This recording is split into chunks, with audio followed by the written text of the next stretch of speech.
Hey everybody, what is going on? My name is Marv Gaming, and welcome back to another video. Today, I want to talk about something that has come up recently throughout my channel. A lot of people have been commenting on this and asking me about this as a result of like the whole situation slash dilemma I'm in about how like if I should get a Hackintosh or wait for like, you know, the new iPad, all that sort of stuff, what new device I should get.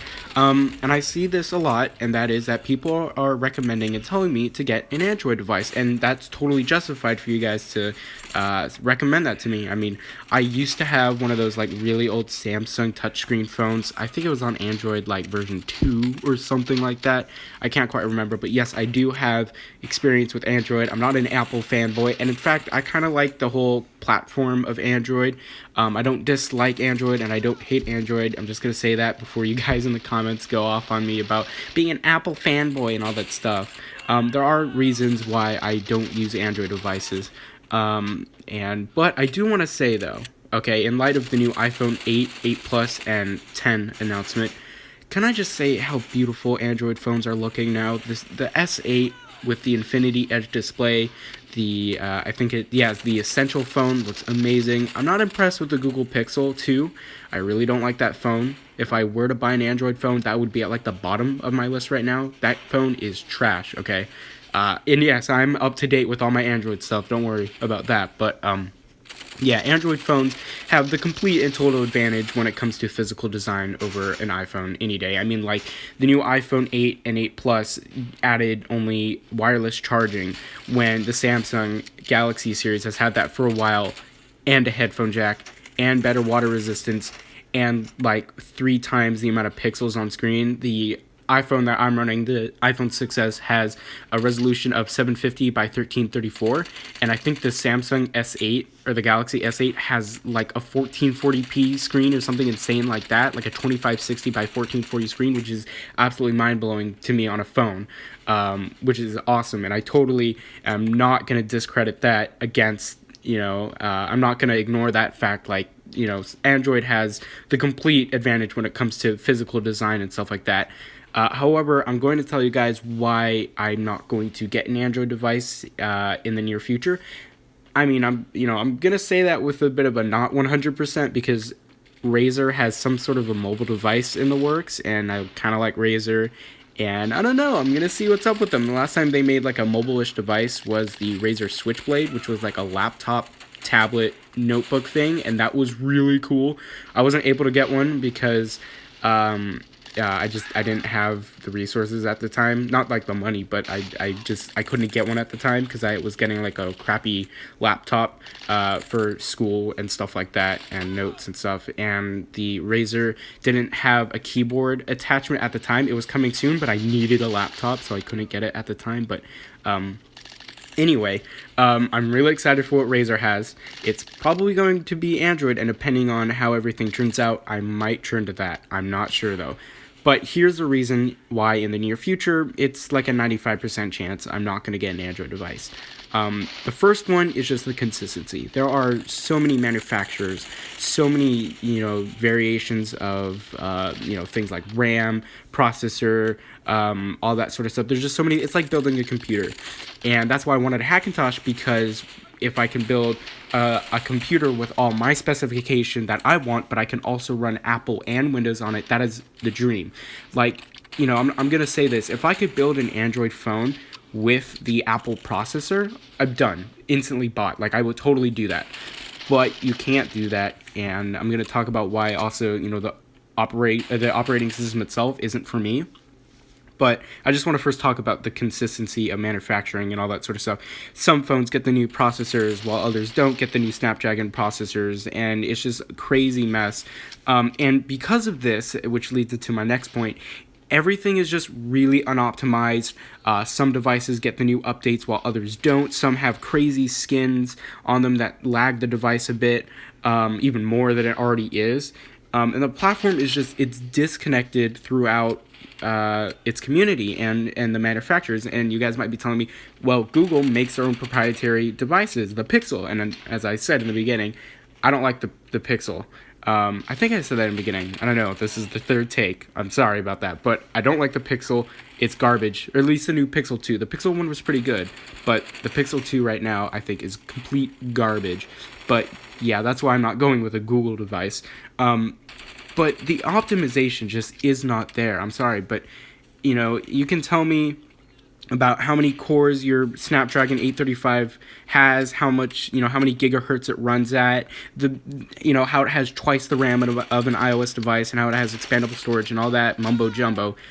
The iPhone still runs better, and it's still more optimized because Apple only needs to optimize their chips for one single device, or at least only one or two, which they're making at the moment.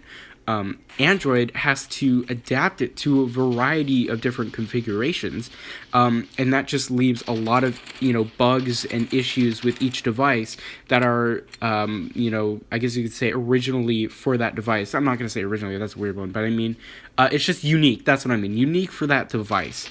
And that just slows down not only the chip itself, but the phone, because it's unoptimized for that specific processor. Like, I know Samsung phones have two processors that they use. I think one's called Exynos or something like that. I'm sorry if I mispronounced that, but that's for South Korea, I believe, and then everyone else gets Snapdragons. And it just creates that disconnect, between the manufacturer and the chip maker and all that stuff. Whereas Apple, everything is done in-house, and it's just super optimized, and it's just faster. I'm just going to tell you that.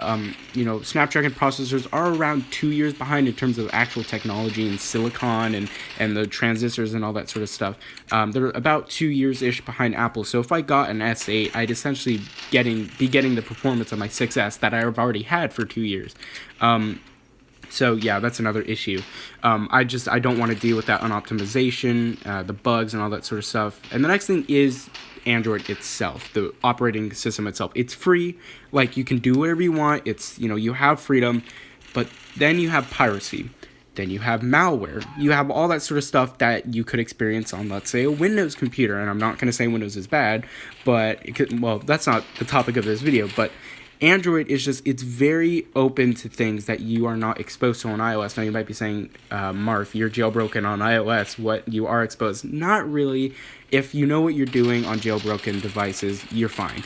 But on Android, you can be exposed to tons of malware and, like, even your email, and I don't want to be exposed to that.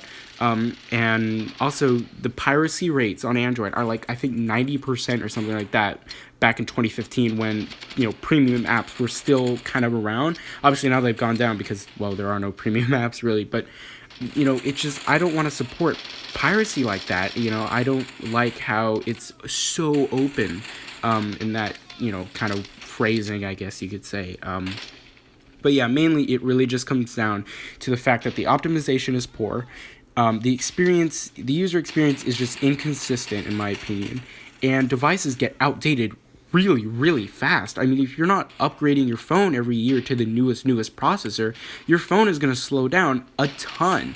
Again, I'm still rocking my 6S, and it's fine. Obviously, I really would like to have an A10 or an A11 processor, because those are, blazing fast, but I'm still fine. I can still edit, record, and game, and, do all that stuff at the same time. Whereas on an Android device, even games like Modern Combat 5, or Modern Combat Versus, that are coming out, are just complete and utterly just mentally trash to play on Android phones. And I've seen that from people on forums and on Discord and on Twitter and all that stuff. People are constantly complaining about GameLoft not optimizing for Android, and it's really not that fault, because the Android platform just isn't, synchronized, between the manufacturers and the chip makers. Basically, what I'm trying to say is, on iOS, I get a consistent, smooth, fast interface and a fast user experience that is really easy to deal with if I have issues, and it works. And on Android, I can run in, problems. Also, the fact on Android, most of the recorders that I've come across, again, when I was looking at, like, the Play Store and all that sort of stuff, they're not that great. The bit rate is usually really low. Frames per second is not that great. And overall, the recording, stability and all that stuff on Android is very, very low. And again, I'm all about mobile gaming, and I can't have a crappy looking video. If I want my videos to look good, I can't have my gameplay looking bad. I obviously don't want that. There's not really that many very good editors on Android as well. And again, it all comes down to the fact that there's poor optimization, the user interface is not that great, and it's just very open to malware and all that stuff. But yeah, and again, I just want to state, I don't hate Android. I like it, it's cool. I just prefer iOS above it, in my opinion. But yeah, thank you guys so much for watching. I hope you enjoyed, and let me know your thoughts about Android and iOS in the comments below. Which one do you prefer? And yeah, I'll talk to you guys in the next later. What am I saying? In the next video. Bye!